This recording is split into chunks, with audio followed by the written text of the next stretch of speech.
Good evening everyone. अहिले चाहिँ हामी यहाँ गफ गर्दै बसिरहेको छौँ। अनि हाम्रो छोरा चाहिँ यहाँ हिजो भ्याक्सिन लगाएकोले गर्दाखेरि अलिकति बिसन्चो छ र पनि हिजो हेरी चाहिँ धेरै फ्रेस भएको छ। उसको पिपीले जिस्काउँदैछ उसलाई होइन। अनि उसलाई चाहिँ यसरी ब्यागमा पुरा एकदमै कम्फर्टेबल भएछ होइन। अन्त अहिले मजाले मानिरहेको छ, उसको पापासँग छ। अनि अघिसम्म चाहिँ पुरा रोइरहेको थियो नि त, पुरा मन दुखाउँदै रोइरहेको थियो। त्यो भ्याक्सिन लगाएको जग्गा चाहिँ पुरा सोइलिङ भएको छ उसको फिला होइन एकपट्टि। अन्त एउटा मात्रै लगाएको नि त हिजो, अन्त पुरा सोइलिङ भएको छ, पुरा दुख्दो रहेछ उसलाई होइन। अन्त टच गर्नु हुँदैन, एउटा खुट्टा टिक्नु पनि सकेको छैन बिचराले, हल्लाउनु पनि सकेको छैन। सधैँ पुरा नानी मजाले खेल्ने नानी, एउटा फिला नै हल्लिँदैन उसको, अलग्गै राख्छ। कोही बेला हल्लाइ बढाउँदा पनि अब यस्तो माया लाग्दो रुन्छ, पुरा पेन हुँदो रहेछ नि त उसलाई। अन्त अहिले चाहिँ हामीले उसलाई बाहिर निकालिरहेको छौँ यहाँनिर टुरमा, यसो रोडमा निकालेको हावापानी खुवाउँदै होइन। अनि अहिले चाहिँ यहाँनिर उसको पापासँग मजाले मानेर बसिरहेको छ, रुको छैन, झगडा गरेको छैन। अन्त अहिले चाहिँ हावा पुरा चलिरहेको छ नि त हाम्रो लङ्गुदाङमा चाहिँ। यो टाइम चाहिँ एकदमै बेसी हावा चल्ने सिजन हो। अन्त हावा पनि चलिरहेको छ र पनि यसो नानीलाई पनि फ्रेस हुन्छ भनेर चाहिँ हामीले बाहिर निकालेको हो। अन्त आज वेदर पनि चिसो छ, एकदमै चिसो छ।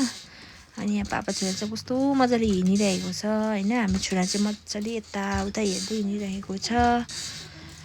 अनि यसरी नै हामी चाहिँ निकै यतासम्म आयौँ होइन, नानीलाई पनि यसो घुमाउँदै ल्यायौँ। अन्त यहाँनिर आएर सानो भिडियो क्लिप गऱ्यौँ। अनि अब हामी फर्केर फेरि पनि घरतर्फ गएको। अनि यहाँनिर हाम्रो रोड छ, हाम्रो घरको छेउको रोड चाहिँ यस्तो छ, रफ रोड अलिक। अनि यो रोड चाहिँ अब पिच रोड हुनेवाला छ होइन। अन्त अब पिच रोड हुँदैछ, अब 1-2 दिनमा भइ पनि सक्छ। अन्त अहिले यहाँनिर चाहिँ मेरो हस्बेन्डले तपाईँहरूलाई भन्दै थियो जय मसी नमस्ते भन्दै हुनुहुन्छ होइन। अन्त यसो हामी गफ गर्दै हिँडिरहेको छौँ। अहिले चाहिँ हाम्रो छोरा चाहिँ कस्तो मजाले मानिरहेको छ होइन। हामीलाई चाहिँ एकदमै आनन्द भइरहेछ यति बेला चाहिँ। नानी रुँदाखेरि चाहिँ यति साह्रो अशान्ति हुन्छ होइन। अन्त एकदमै हाम्रो यहाँनिर दादाले पनि भन्नुहुँदै थियो हो, अहिले चाहिँ हाम्रो छोरा एकदमै सन्चो भएर मजाले मानिरहेको छ, यतिको चाहिँ धेरै फ्रेस भयो भन्दै थियो होइन। अन्त हाम्रो घर चाहिँ यहाँ पर छ।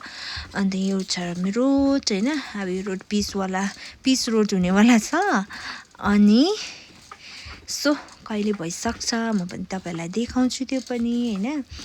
अनि त्यही हो, मजा आइरहेको छ यसरी बाहिर निस्किँदा पनि होइन। नानीलाई पनि कस्तो आनन्द लागिरहेको होला यति बेला, उसको त्यो दुख्दैहरूको फिलाहरू एकदमै रिलिफ भइरहेको होला र त अहिले सन्चोले बसिरहेको छ। Okay, thank you so much for watching. Okay म बाई होइन। अनि यहाँनिर चाहिँ हामी फेरि घरभित्र आएर चाहिँ मैले पनि बोक्नु ट्राई गरेँ, मैले पनि यसरी बोकिरहेको छु। ओके।